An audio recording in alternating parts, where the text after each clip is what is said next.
The marshal threw her down hard into the dirt like she was nothing. Gray hair, weathered face, standing there with more dignity than the whole town combined. Then a little boy stepped into the street and said the word that stopped everyone cold. Mama? He'd never seen her before. His father looked at this complete stranger and did something no one expected. He paid everything he had to bring her home. What happened in that house afterward healed a broken family in ways no one saw coming. Garrett heard it before he saw it. That particular rhythm of a horse pushed past comfort, the wheels catching wrong on the ruts. He had both children with him on the boardwalk outside the general store, June with the supply list, Eli with his fist wrapped in the hem of his coat. He looked up. The marshal was up top with his jaw set, and that expression he wore when he needed the town to see him working. The woman came off the wagon the way cargo comes off a wagon. The marshal had her by the arm, and the momentum did the rest, and she came down hard onto the packed dirt of the main street, and the sound of it carried clear across to where Garrett stood. She did not cry out. She found her footing, straightened, and stood. Just stood. The marshal was already announcing to anyone listening. Thief, stolen property, detainment, anyone interfering would answer to him personally. The town pulled itself inward and watched, the way it always watched. Nobody moved. The woman did not struggle and did not plead.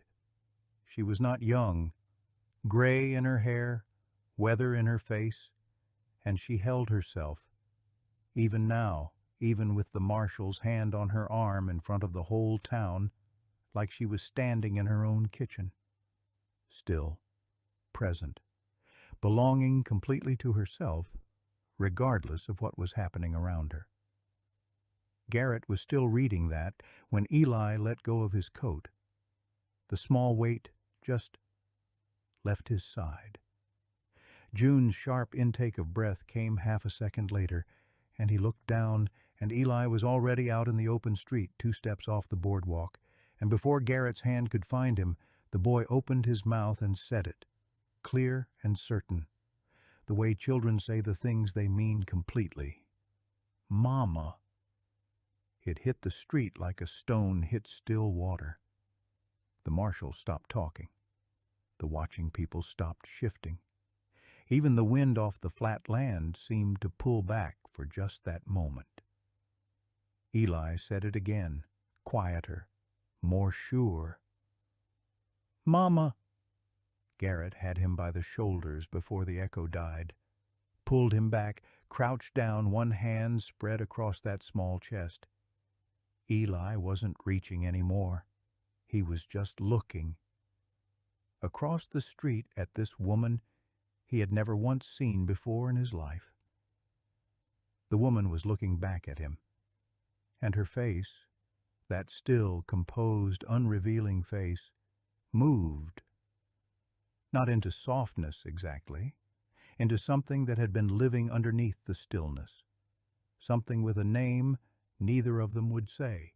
It closed again almost immediately, but Garrett had seen it, and his legs were already moving. He did not make a speech. He walked across that street with Eli against his chest, and June's hand found his. And he stopped in front of the marshal and looked at him the way a man looks at arithmetic he has already done. What's the claim worth? Not a question. The marshal blinked, named a figure. Inflated. Room to negotiate. Garrett came back lower. Firm. One more exchange, and it was finished. He reached into his coat, the winter flour money, the lamp oil money. 2 months of careful saving counted into the marshal's hand without Garrett looking at his own fingers. The marshal pocketed it and stepped back. Garrett picked up the bag thrown into the dirt, turned to the woman. She was watching him. Not with gratitude. It wasn't gratitude. It was assessment. the careful, unhurried kind, like she was deciding something and intended to decide it correctly. He held the bag out. She took it. Their hands did not touch. He looked at her, really looked, and found he had no clean category for what he saw. Old enough that the years were in her face honestly, without apology. She stood there in the dirt with the Marshal's boot print still on her sleeve and looked back at him with the dignity of someone who had never once needed a room's approval to know her own worth. He had not seen anything quite like it. "You hungry?" She studied him. The wind moved between them. Then she adjusted the strap of her bag and walked toward him. He turned and led her home. The whole town watched, and he did not look back once. She did not speak much the first few days, neither did he. The house had its own language. The creak of the third board in the hallway, the kitchen door that had to be lifted slightly to close, the sound the wind made coming under the east eave at night. Nora learned it the way a careful person learns a new place, quietly, by attention. Garrett slept in the barn the first 2 nights. He did not explain this. She did not ask. The house still belonged to Ada. In some way he hadn't found words for yet, and she seemed to understand that without being told. On the 3rd morning he came in and found a small jar on the kitchen table. Eli was already trailing her at his usual 4 feet, patient and devoted in the way of young children who have made up their minds. Garrett picked up the jar, a salve of some kind, something medicinal in the smell of it. He looked at June's hands where she stood at the stove. They were no longer cracked and raw the way they'd been for weeks. He hadn't noticed June's hands. He stood there with that fact sitting on him like a stone on a fence post. He was still standing there when Nora came through the back door with an armful of firewood she had split herself. She set it by the stove without comment. "You didn't have to do that," he said, meaning the wood, meaning the jar, meaning something he didn't have a clean border around yet. "I know," she said, and went back outside for another armful. He went to hold the door open for her. It was the first thing he had done for her since the street. She reorganized the pantry without asking. Things grouped by use, the nearly empty tins moved forward. He came in one afternoon, and it was simply different, and he said nothing because she was right, and they both knew it. It was a rat that started it. A big one, coming out of the feed pile fast, hitting the stable floor and spooking the mare before Garrett could read what was happening. The kick caught him square in the midsection and put him back against the wall and down onto one knee, the breath completely gone. Nora appeared in the doorway. She went to the horse first. No rushing, no sharp movements. Just her voice, low and continuous, one hand out at the mare's eye level. The animal's ears came forward. Hooves slowed. She had her tied off inside a minute, smooth and certain, the way someone moves when the body does a thing without consulting anyone. Then she came to Garrett, still on one knee, jaw set, one hand flat on the stable floor. She crouched down and put a hand against his ribs, not pressing, reading. "Slow," she said. "Don't chase it." The breath came back in pieces. She kept her hand where it was until his chest expanded fully. Then she stood, held out her hand, walked him to the kitchen, sat him down, set water in front of him, and went back to what she'd been doing before. He sat there, breathing carefully, and watched her move through that kitchen. The horse calmed before he was, her hand on his ribs, reading him the way she read everything. Not gentle, just accurate. She was older than him, considerably. What he found, sitting in that chair with his midsection aching, was a steadiness in her that Ada had been growing toward when she died. Nora had simply had more years to arrive at it. He did not think less of those years. He thought considerably more of them. He was starting to understand what the boy had seen. The fever came on a Wednesday, 12 days after she arrived. Garrett almost missed it. Eli had been quieter than usual at supper, but the boy had quiet days. He was banking the fire for the night when Nora came through the kitchen doorway. She didn't say anything. She looked at him and then toward the children's room, and something in that look moved him toward the door before he'd decided to move. Eli was warm, too warm, that particular dry heat that meant a fever had been climbing for hours. Nora was already at her bag. She moved through it the way she moved through everything, calm so complete it quieted the fear in Garrett's chest rather than feeding it. She told him what she was giving the boy and why and what to watch for. Her voice was even. She did not speculate past what she knew. He sat in the chair in the corner because there was nothing else for him to do, and she had made that plain without saying so. Around 2 in the morning, sleep found him in the chair, and he didn't argue with it. When he woke, the lamp had burned low, and Eli was breathing the easy breath of a child who had come through something without knowing it. Nora was on the floor beside the cot, back against the wall, eyes open. She had not slept. Fever broke about an hour ago. He got up and made coffee, brought her a cup without asking and set it on the floor beside her, and went back to his chair. He had handed Ada cups of coffee 10,000 times without thinking. This was different, and he knew it, and he sat back down before he could look too directly at why. She wrapped both hands around the cup. The lamplight was low and amber, and the house was quiet, and he thought about Eli on that street. A 4-year-old with no politics about it, no arithmetic, had simply looked across a dusty road at a woman standing still in everyone else's noise and decided she was the one who would catch him if he fell. 4 years old. And not wrong. The child 2 streets over died of the same fever 4 days later. Garrett heard about it from the man who delivered the commission timber, said it plain, the way men said hard things in Abilene, without decoration.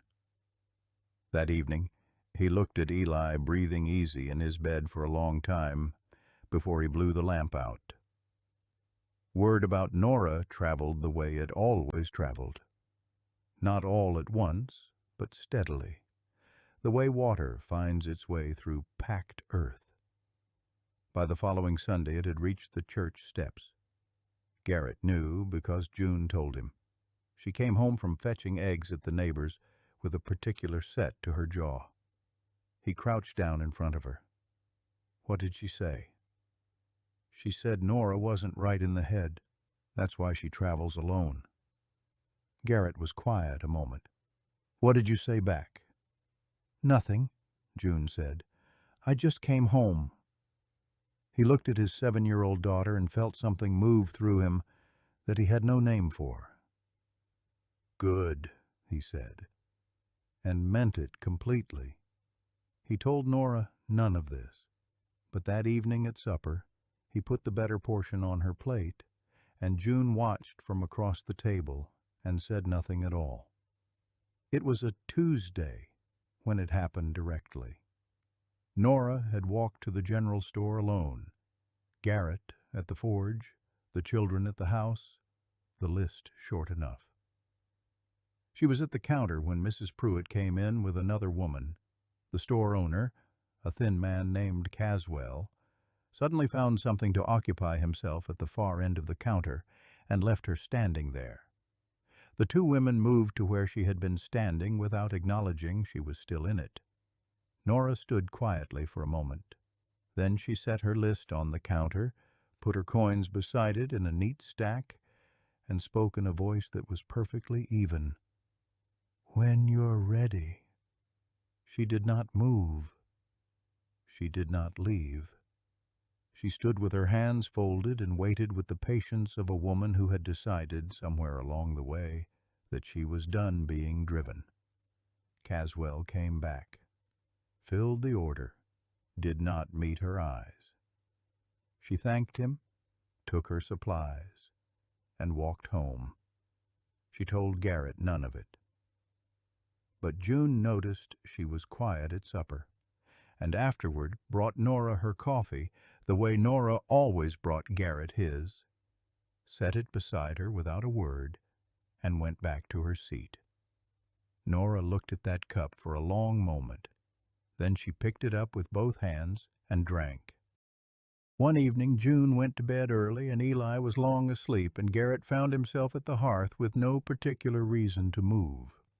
Outside the wind pressed at the eaves, and the warmth of the room was the specific earned warmth that only exists when there is genuine cold outside objecting to it. Nora came through. She did not go to her room.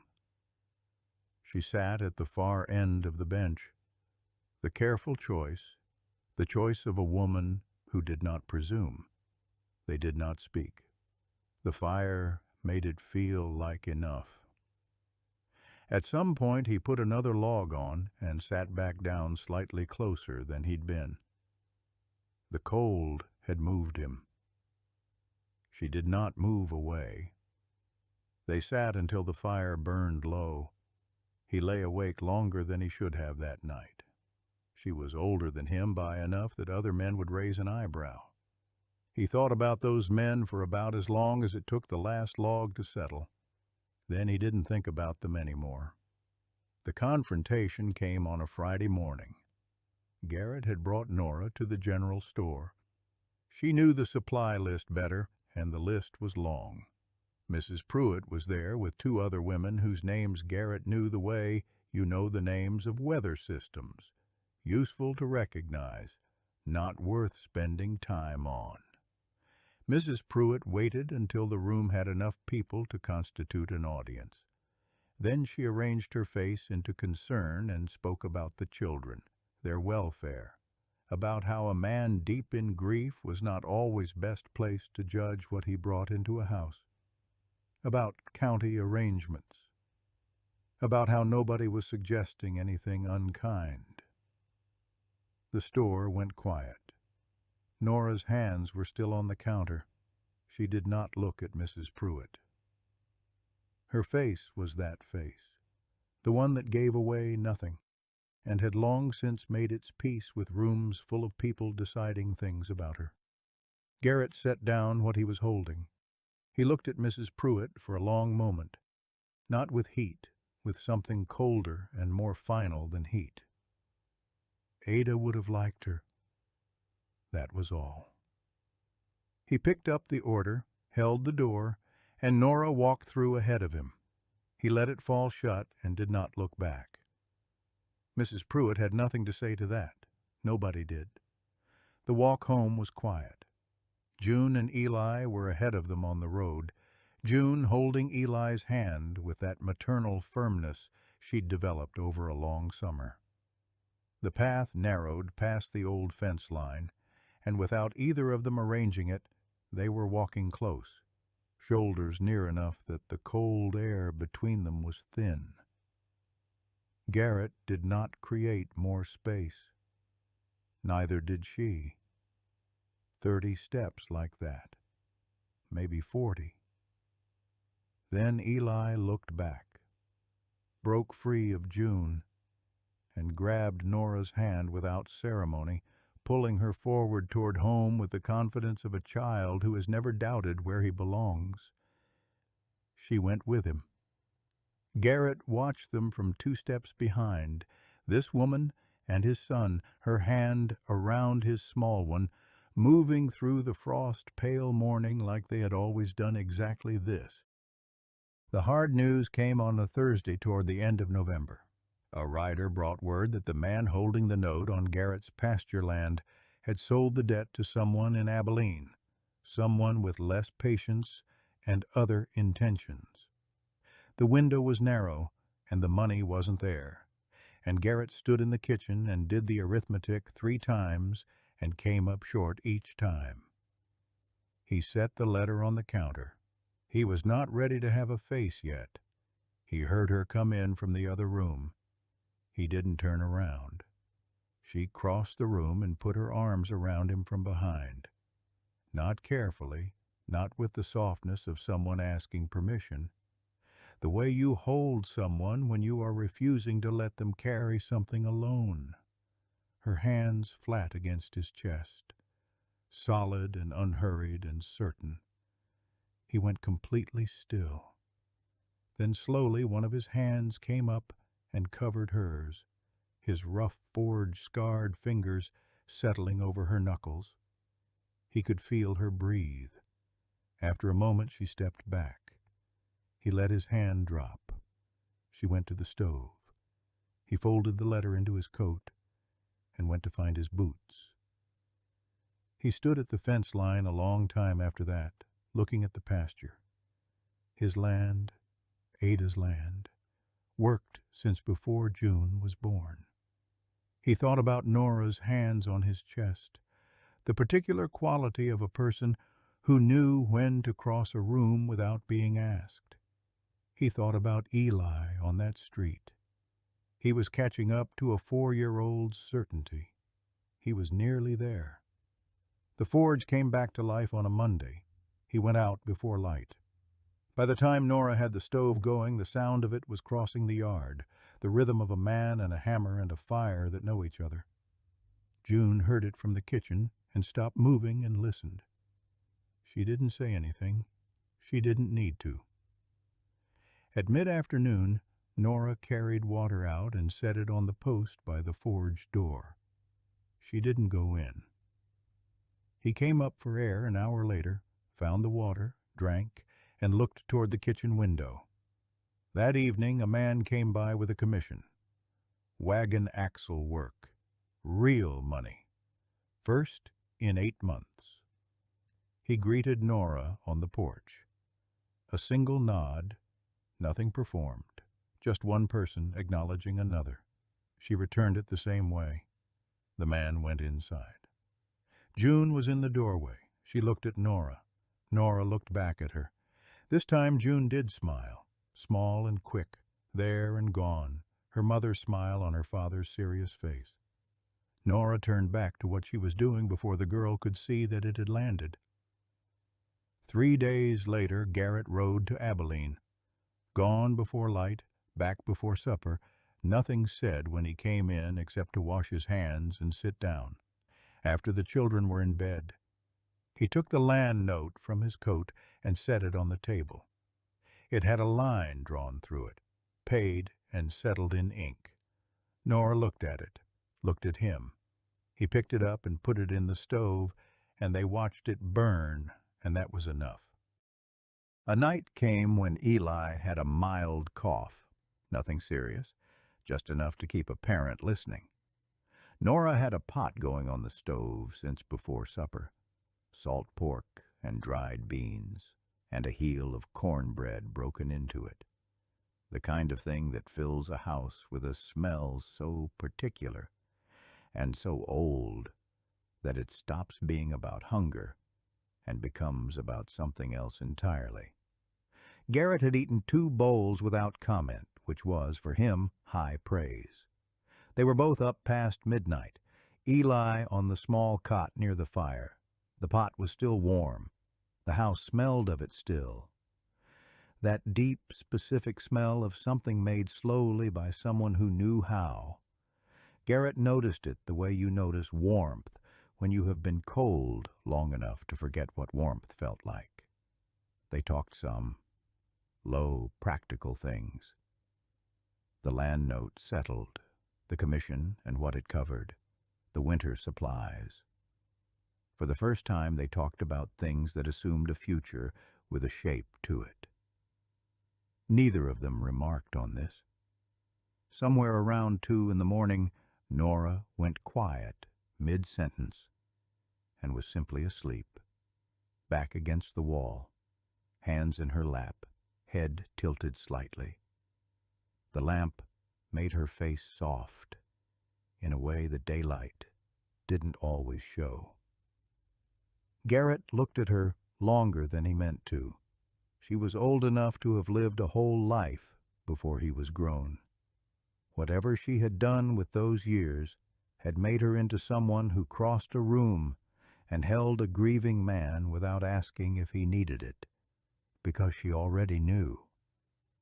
He was grateful for every one of those years, for what they had made her, for the fact that she had survived all of them and arrived, somehow, in his kitchen. He got a blanket from the chest and set it over her carefully, sat back down across the room, fell asleep sometime before the gray came into the sky. When June came out in the early light, she found them both asleep on opposite sides of the room, with Eli breathing easy between them. She stood in the doorway a moment. Then she went to start the stove. This 7-year-old girl starting the stove in a house that finally felt like it had enough people in it. The fire caught. Outside, the frost was on everything, and the sky was going pink at the edges, and somewhere down the road a neighbor's rooster was making his case to the morning. The first hard freeze came on a Saturday before light. Garrett was at the forge before the dark lifted. She had the stove going not long after, something on it already, the kitchen filling with warmth and the smell of a morning that knew it was feeding working people. June and Eli were still asleep. He came in from the cold, hands red, breath showing for a moment before the warmth took it. He went to the basin, worked the pump handle, began washing the forge work from his hands. She set the cup beside him without turning all the way around, the way she had taken to doing it, the way Ada had done it. June had told her once without meaning to tell her. He looked at the cup. He looked at his hands. He looked at her. She met it, straight and steady, the way she met everything. Outside, the frozen ground held the first gray light. The stove ticked. In the pen, a horse moved against the cold. "I'm not a man who says things well." She waited. "But I say what I mean when I say it." He picked up the cup, set it back down. His jaw worked once, something being finished internally before being committed to words. He turned to face her fully. The first time in all these months he had turned to face her like that, square, open, nothing arranged about it. June needs a mother. Eli already thinks he has one. He held her eyes. "I'd like to make them right. Marry me, Nora." The fire breathed in the stove. The frozen world outside held its silence. Somewhere in the house a small boy turned in his sleep. Nora looked at him for a long time, long enough that the whole kitchen seemed to hold itself around that silence, around those words still hanging in the cold morning air. Then she reached out and took his hand, his blacksmith's hand, wide and scarred and honest, and turned it over and looked at it the way she looked at everything, fully, without hurry. She set it against her cheek and closed her eyes, just for a moment. Then she opened them, looked at him. "Yes," she said, simply, the way she said everything that mattered. He let out a breath, long and slow, the breath of a man setting down something he had carried so long he had forgotten it had a weight. He looked at her in the early light, really looked. The lines of her face, the gray in her hair, the quality of a person the years had weathered and not diminished by a single day. He was 28 years old, and he understood what that meant against her years. That she had lived more of her life than he had lived of his, that the winters ahead of her were fewer than the ones behind. He found that this made him want to be careful with the ones that remained. Not sorrowful, not resigned, careful.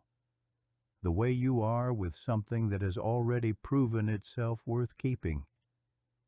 He kept looking at her until that almost smile appeared, the one that lived at the corner of her mouth and never quite committed.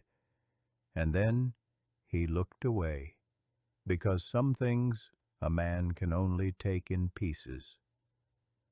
From somewhere in the house, Eli called out, the warm, uncomplicated call of a child who has never once doubted he will be answered. Both of them moved toward the sound.